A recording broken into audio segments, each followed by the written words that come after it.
Everybody loves to go see a movie, right? In 2015, the global box office raked in a massive $38.3 billion. Of that huge dollar figure, $11.1 billion was generated in the US and Canada alone. Of all that money made from films in the US, guess how much of it comes from superhero movies? Before I answer that, let me introduce our subject for this video. Let's start by taking a brief look at the history and progress of the superhero film genre.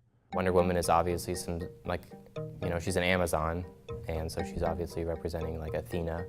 The concept of the superhero is thought to be derived from descriptions and likenesses of ancient Greek gods like Zeus, Hades, Poseidon, and others.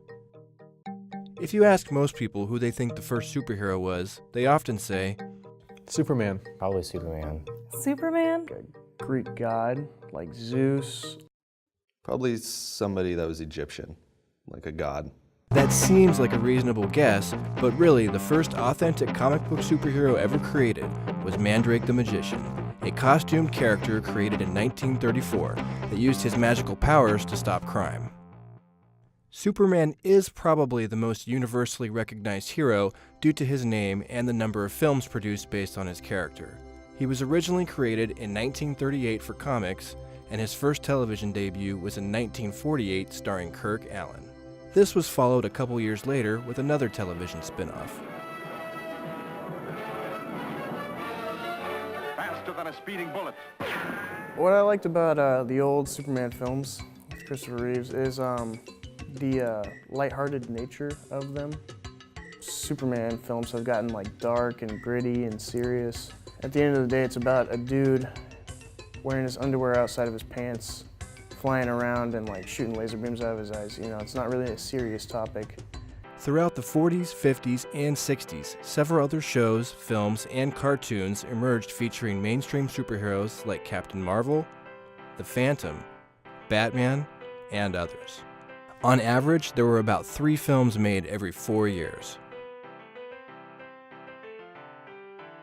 In 1978, one of the most renowned film series of Superman began, featuring Christopher Reeves as the red-caped flying superhero. The widespread popularity of this film may have been the catalyst for more of its kind, considering we began to see more and more of them every year, with box office earnings steadily increasing as the comic book and superhero genre continued to develop a more diversified fan base. What are you? I'm Batman.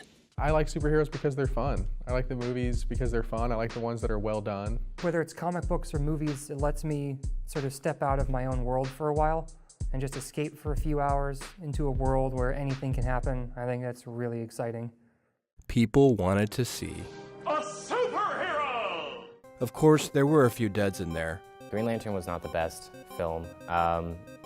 The worst superhero movie I've ever seen has to be The Green Lantern with Ryan Reynolds. It was just god-awful. So cheesy. Hands down, Green Lantern. That was really bad. For the most part, the films were becoming more and more popular, especially as special effects and CGI animation continued to improve. The old CGI stuff is just terrible.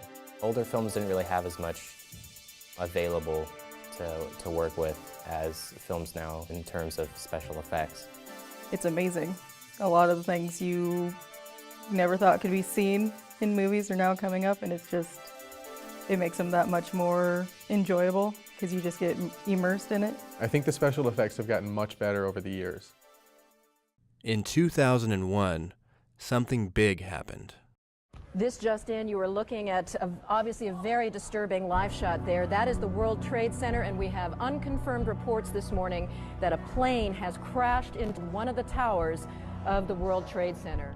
Yeah, I would say that 9/11 definitely had an impact on the popularity of superhero films. I think 9/11 did have a large impact on superhero movies.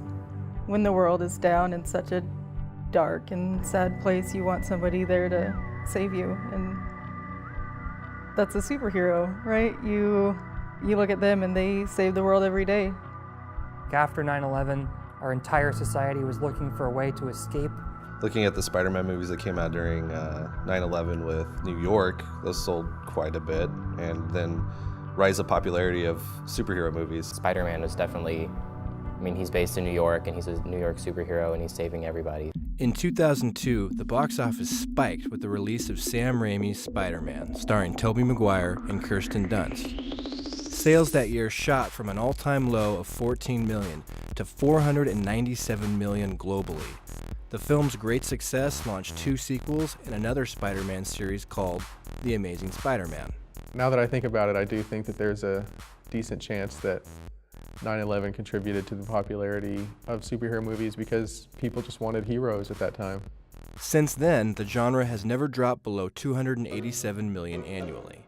On average, we now see about 18 superhero movies produced every year, though many skip the theaters and go straight to video. That is 6 times as many films than 30 years ago.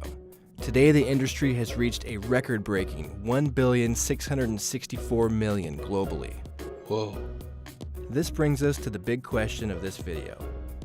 Is the superhero genre getting played out? What kind of movie is this? I'm not a huge fan of superhero films.